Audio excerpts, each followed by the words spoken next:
नमस्कार सभी दर्शकों का, श्रोतागणों का हार्दिक अभिनंदन।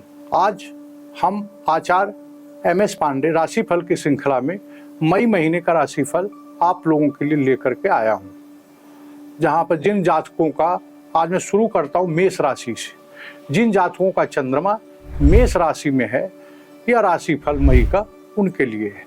तो सबसे पहले मैं आपको बता दूं कि कई दर्शकों की कंप्लेन रहती है, उनको कमेंट आता है कि यह राशिफल सही नहीं होता है। तो आपको एक चीज़ मैं बता दूं कि राशिफल एक जनरल फलादेश है और इस राशि के जातक लाखों में होंगे। तो सब पे एक जैसा परिणाम हो ऐसा संभव नहीं है। उसका कारण है कि सबकी कुंडली अलग होती है, सबका प्लेसमेंट अलग होता है, ग्रहों की स्थिति अलग होती है।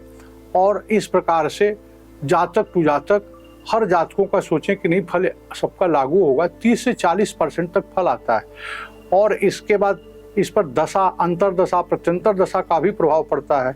तो जिन जातकों को अपने बारे में डिटेल से जानना है वो अपनी कुंडली एनालिसिस करेंगे, तब उन्हें एक्चुअल स्थिति पता चलेगी। अब मैं आपको बताता हूँ मेष राशि के बारे में। मेष राशि का अधिपति मंगल इस समय 12वें घर में गोचर कर रहा है और मंगल के साथ बुध भी है और राहु भी है। और मेष राशि में खुद आपके चंद्रमा के ऊपर इस समय सूर्य और शुक्र का गोचर चल रहा है और वृषभ राशि में गुरु चल रहा है, कुंभ राशि में इस समय शनि चल रहे हैं और कन्या राशि में केतु चल रहा है।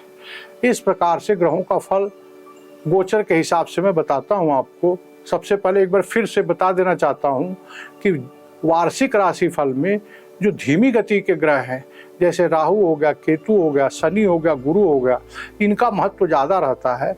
लेकिन मासिक राशिफल में ये ग्रह चूँकि तेजी से घर बदलते हैं, बुध हो गए, शुक्र हो गए, मंगल हो गए, सूर्य हो गए, इनका गोचर महत्वपूर्ण है। तो अब सबसे पहले मेष राशि वालों के लिए एक चीज़ हम बता देना चाहते हैं कि जो निराशा थी आपकी जो है वह मई महीने में ठीक होने वाली है। आपके लिए ढेर सारी खुशियों का रास्ता क्लियर होने वाला है। आपकी जो बाधाएं आ रही थी, चाहे व्यापार हो, अन्य किसी चीज़ में, वह जो है मई महीने में इसका सलूशन दिख रहा है मुझे। उसका कारण है कि बुध देव जो व्यापार के कारक हैं, लाइजनिंग के कारक हैं, बुद्धि के कारक हैं, IQ के कारक हैं, इंटेलिजेंसी के कारक हैं, बुध देव पिछले महीने अप्रैल में जो है वह अस्त भी चल रहे थे और बकरी भी चल रहे थे, जो कि बुध देव का 1 मई से उदय हो चुका है और वो प्रोग्रेसिव मोशन में आ चुके हैं, सीधी गति में। वक्र गति बुध की छूट गई है, इसलिए बुध का परिणाम जो है कुछ बाधाओं के साथ अच्छा होगा। अब उसका कारण है जैसे कि बुध आपकी राशि में इस समय 12वें घर में बैठे हुए हैं और किसके साथ हैं? मंगल के साथ हैं। तो मंगल बुध आपस में उनकी मित्रता नहीं है, इसलिए थोड़ा सा शुरुआती दौर जो है आपका व्यापार के क्षेत्र में खराब रहेगा और बुध देव अपनी राशि बदल देंगे बीच में जो है ये चले जाएंगे मेष राशि में, तब आपका फल ठीक हो जाएगा। तो एक बार संक्षिप्त में आपको बता दूं कि सूर्य जो है वह 13 मई तक आपके लग्न में रहेंगे और 14 मई से लेके इंटायर मंथ पूरे महीने 31 तारीख तक वो चले जाएंगे वृषभ राशि में, सेकंड हाउस में। और शुक्र जो है वो 17 मई तक मेष राशि में रहेंगे और 18 मई से 31 मई तक सूर्य जो है वह वृषभ राशि में चले जाएंगे। और बुध देव जो है उनका आगमन हो जाएगा फिर 9 मई के बाद बुध देव मेष राशि में आ जाएंगे। अभी बुध नीच के चल रहे हैं आपके 12वें भाव में, जो कि 10 तारीख से आपके मेष राशि में चले आएंगे। तो शुरू का जो 10 दिन है यह थोड़ी सी परेशानी आपको आ सकती है। किसी काम होते होते ना होना, किसी काम में फेडअप हो जाना, काम में असफलता लगना, लग रहा है कि काम हो जाएगा, नहीं होना, पैसा कहीं फंस जाना, इस टाइप की स्थिति आपकी होगी। लेकिन चूंकि सीधी गति में बुध चल रहे हैं और जब अपनी राशि बदल के बुध देव आपके लग्न में आ जाएंगे, मेष राशि में आ जाएंगे और सूर्य और शुक्र चले जाएंगे सेकंड हाउस में, तब आपका फल ठीक हो जाएगा। तो अभी वर्तमान गोचर में सूर्य कालपुरुष की कुंडली में मेष राशि में सूर्य चल रहे हैं, जो उच्च की राशि है, और शुक्र भी उनके साथ में है। तो अभी जो है आपका 7वें हाउस का फल व्यापार का, गृहस्थ आश्रम का और डे टू डे इनकम का, व्यावसायिक रिलेशनशिप का, यह सूर्य उसको चमकाएंगे। अभी आपका ठीक समय रहेगा और सूर्य चूंकि न शुक्र के नक्षत्र में चल रहे हैं और बाद में सूर्य जो है 14 मई से जाकर के जब गुरु के साथ सूर्य चले जाएंगे आपके द्वितीय भाव में तो अपने नक्षत्र में आ जाएंगे। और देवगुरु बृहस्पति भी कृतिका नक्षत्र में सूर्य के नक्षत्र में चल रहे हैं। तो इस प्रकार से बृहस्पति सूर्य एक साथ सेकंड भाव में चले जाएंगे और शुक्र जो है 17 तारीख के बाद 18 तारीख को चले जाएंगे। तो आपके फलादेश की स्थिति बदल जाएगी। अभी शुरुआती में 14-15 दिन तक थोड़ी बहुत परेशानी रहेगी, इसके बावजूद जो है कि व्यापार आपका ठीक रहेगा, बिजनेस रिलेशनशिप अच्छा रहेगा, नए नए व्यापार के अवसर बनेंगे। चूंकि 7वें भाव पर उच्च के सूर्य की काल पुरुष की कुंडली की मेष राशि और आपकी कुंडली भी काल पुरुष की है मेष राशि वालों की, तो उच्च की दृष्टि जब सूर्य 7वें भाव पर डालेंगे तो आपकी स्थिति ठीक होगी। शुक्र चूंकि 7वें भाव का कारक है, तुला राशि उसकी मूल त्रिकोण राशि है, वहां पर सूर्य शुक्र की संयुक्त दृष्टि पड़ने से उत्तम संयोग है व्यापार का, व्यापार अच्छा रहेगा। थोड़ी बहुत परेशानी बुधदेव देंगे जो कि आप थोड़ी सावधानी बरतेंगे, व्यापार स्थान की खुद जाके मॉनिटरिंग करेंगे और खुद सबकी देखभाल करेंगे, किसी कर्मचारी या सबका देखभाल करके उचित निर्देशन के साथ अपना काम में लापरवाही नहीं बरतेंगे तो व्यापार की स्थिति आपकी बड़ी सुंदर बनी हुई है।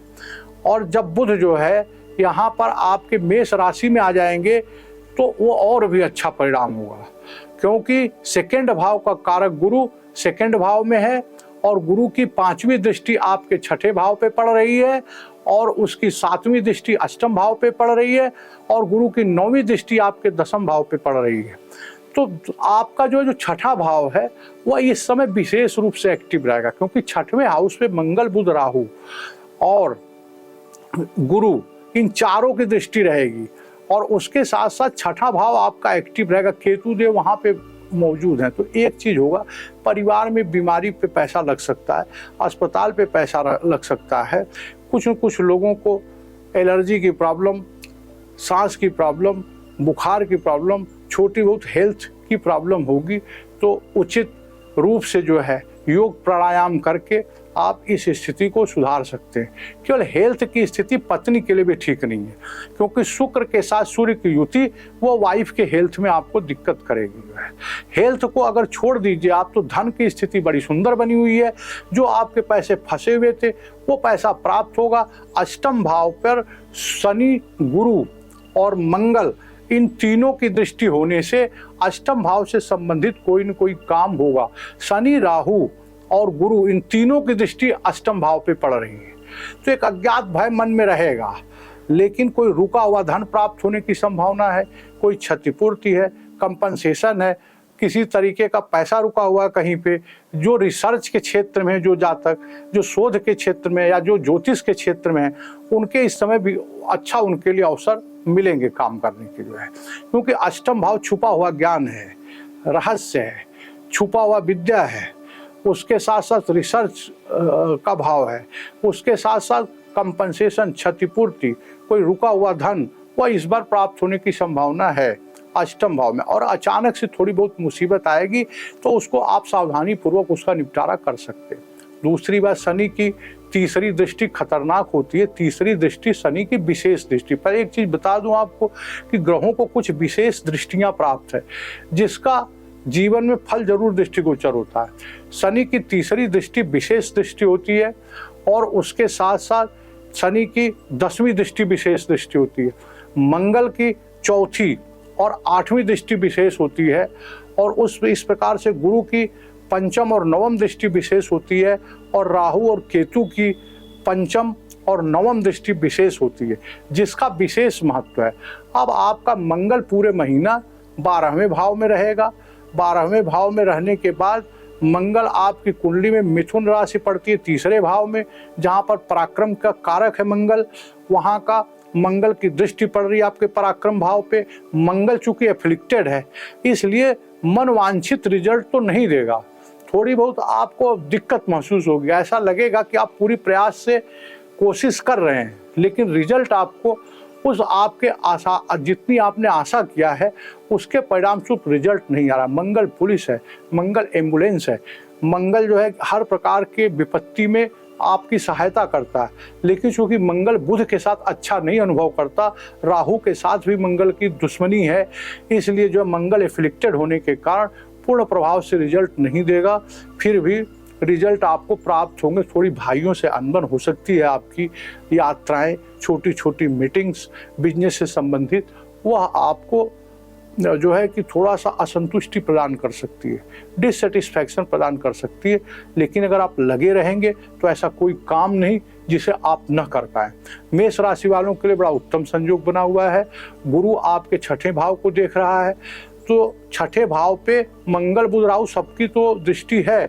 अगर नौकरी करने वाले हैं आप, तो आपको जॉब प्लेस पे परेशानी हो सकती है, परिवार में स्वास्थ्य खराब रह सकता है, बास से अनबन हो सकती है, नौकरी को लेकर के आप संतुष्ट नहीं हो सकते हैं, प्रतियोगिता को लेकर के दिक्कत हो सकती है। लेकिन आप विशेष सावधानी बरतें, लापरवाही न करें।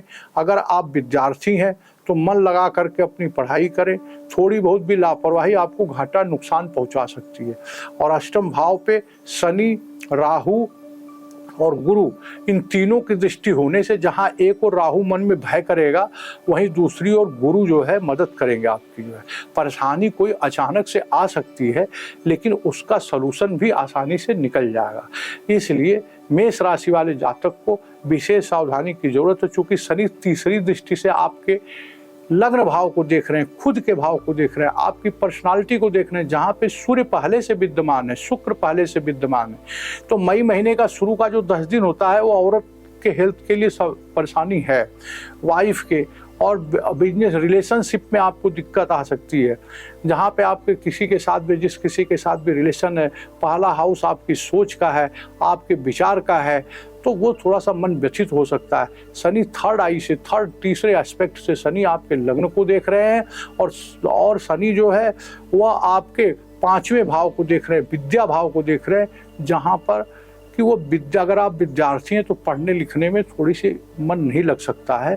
इसके लिए आपको विशेष सावधानी की, योग प्राणायाम अभ्यास करें। 10वां हाउस को आपका गुरु, 10वें हाउस कर्म हाउस को गुरु आपको देख रहे हैं 9वीं दृष्टि से। तो 9वीं दृष्टि से 10वें हाउस पे जो दृष्टि गुरु की पड़ रही है, और शनि राहु का 2-12 का संबंध है।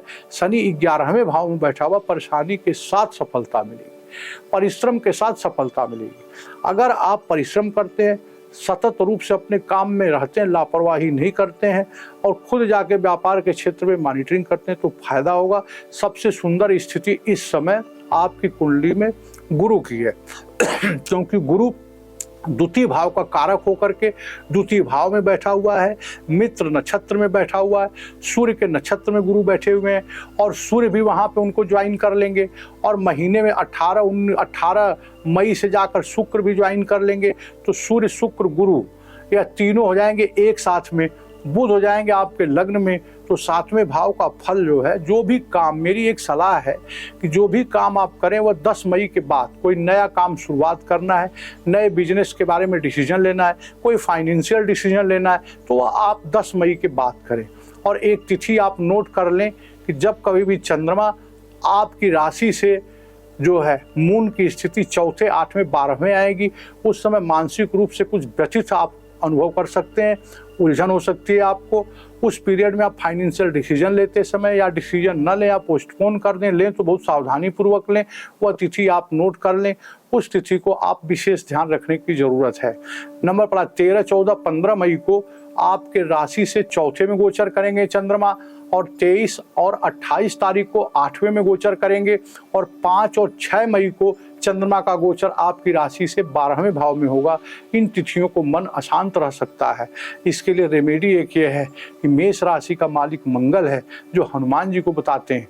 आप हनुमान जी की आराधना करें, हनुमान चालीसा, सुंदरकांड, संकट मोचन हनुमान अष्टक का, जो आपकी तमाम परेशानियों से विजय दिलाएंगे। इस प्रकार से शनि महाराज 8वें हाउस पर दृष्टि शनि गुरु सबकी होने के कारण कुछ न कुछ काम आपका पॉजिटिव होगा। और 6ठे भाव पर मंगल की दृष्टि है। कोई शत्रु, कोई कानूनी कोर्ट केस उभर सकता है, पर चूंकि मंगल केतु ये सब मिल करके प्रबल शत्रुहंता बनाते हैं, तो 6वें हाउस पर सबकी दृष्टि, राहु भी 6ठे हाउस पर दृष्टि डाल रहा है, तो आपका सलूशन निकल जाएगा। कोई लोन के केस में परेशानी होगी तो वो आपका सलूशन निकल सकता है। कोई बीमारी, रोग उभर तो सकता है लेकिन आपका कुछ कर नहीं पाएगा। सलूशन, भगवान का ध्यान करें, हनुमान जी की पूजा करें, दर्शकों का कल्याण होगा।